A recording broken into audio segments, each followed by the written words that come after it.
नमस्कार, सुप्रभात news MP के संध्या समाचार में आपका स्वागत है। खबर को शुरू करने से पहले आप सभी से निवेदन है कि इस वीडियो को लाइक करके चैनल को सब्सक्राइब जरूर करें। तो चलिए शुरू करते हैं आज शाम की मुख्य खबरें। इंदौर में बढ़ने लगा कोरोना संक्रमण, वेरिएंट की जांच अब तक नहीं हुई शुरू। शहर में कोरोना संक्रमण एक बार फिर बढ़ने लगा है। कुछ समय पहले तक जहां शहर में कोरोना का एक भी उपचाररत मरीज नहीं था, वहीं अब उपचाररत मरीजों की संख्या 1.5 दर्जन के करीब पहुंच गई है। इंदौर में कोरोना की जांच तो हो रही है, लेकिन वेरिएंट का पता लगाने के लिए सैंपल अब भी भोपाल और अन्य शहरों को भेजने पड़ रहे हैं। ऐसा नहीं है कि इंदौर के किसी सरकारी अस्पताल में वेरिएंट की जांच के लिए मशीन नहीं है। मशीन तो 4 माह पहले ही इंदौर पहुंच चुकी है, लेकिन इसे अब भी अपने औपचारिक उद्घाटन का इंतजार है। मशीन स्थापित भी हो गई है और संचालन के लिए डॉक्टरों की ट्रेनिंग पूरी हो गई है, लेकिन रिएजेंट नहीं होने से जाँच शुरू नहीं हो पा रही है।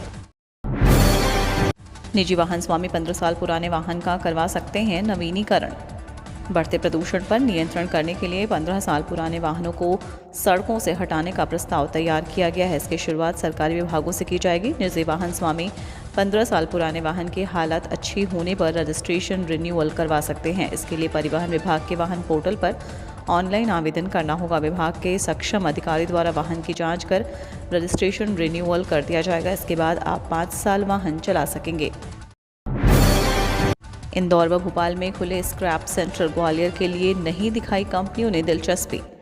प्रदेश में पुराने वाहनों को स्क्रैप करके स्क्रैप पॉलिसी लागू हो चुकी है। इंदौर व भोपाल में स्क्रैप सेंटर खुल गए हैं, लेकिन ग्वालियर के लिए अब तक किसी कंपनी ने दिलचस्पी नहीं दिखाई है। इसी वजह से यहाँ के लोगों को स्क्रैप पॉलिसी का लाभ नहीं मिल पा रहा है।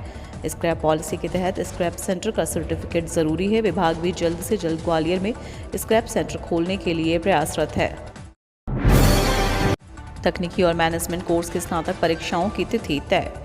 जीवाजी विश्वविद्यालय में मौजूद अध्ययनशालाओं से तकनीकी और मैनेजमेंट कोर्स करने वाले स्नातक छात्रों की पहली, तीसरी और 5वें सेमेस्टर की परीक्षाएं शुरू होने वाली हैं। बीएससी तीसरे सेमेस्टर की परीक्षाएं 15 मार्च से शुरू होकर 3 अप्रैल तक चलेंगी। वहीं बीएससी 5वें सेमेस्टर की परीक्षाएं 16 मार्च से 1 अप्रैल तक होंगी। बीए के पहले सेमेस्टर की परीक्षाएं 14 से 27 मार्च तक चलेंगी। वहीं बीई की एक्स और एचकेटी छात्रों की परीक्षा 15 मार्च से शुरू होकर 31 मार्च तक चलेंगी। जेयू में चल रहे मैनेजमेंट कोर्स बीबीए के तीसरे सेमेस्टर की परीक्षाएं 15 मार्च से 6 अप्रैल तक होंगी। परीक्षा का समय प्रत्येक कोर्स और सेमेस्टर के आधार पर अलग अलग तय किया गया है। वहीं सभी का परीक्षा केंद्र जेयू का परीक्षा भवन में रहेगा।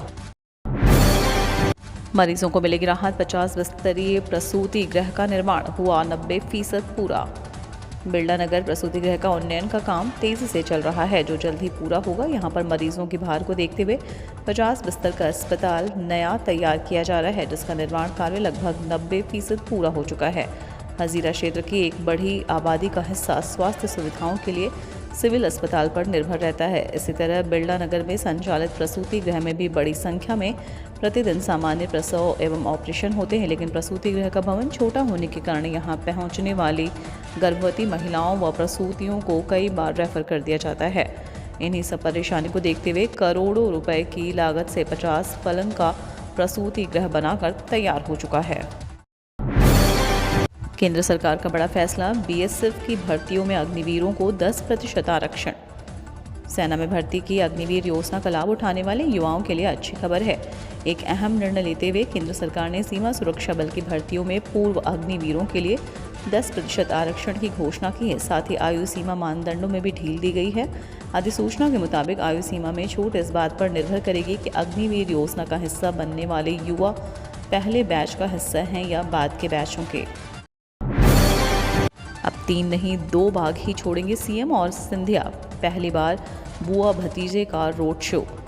मुख्यमंत्री शिवराज सिंह चौहान और केंद्रीय मंत्री ज्योतिरादित्य सिंधिया अब माधव राष्ट्रीय उद्यान में 3 नहीं बल्कि 2 बाघ ही छोड़ेंगे। पन्ना से जो मादा बाघ लाई, प्राप्त जानकारी के अनुसार पन्ना में बाघिन को ढूंढ लिया गया है, लेकिन उसके शरीर पर घाव बताया जा रहा है, जिसके कारण उसे आज लाया जाना संभव नहीं होगा। ऐसे में अब बांधवगढ़ से लाई गई 1 मादा और सतपुड़ा टाइगर रिजर्व से लाए गए 1 बाघ को ही बाड़े में छोड़ा जाएगा।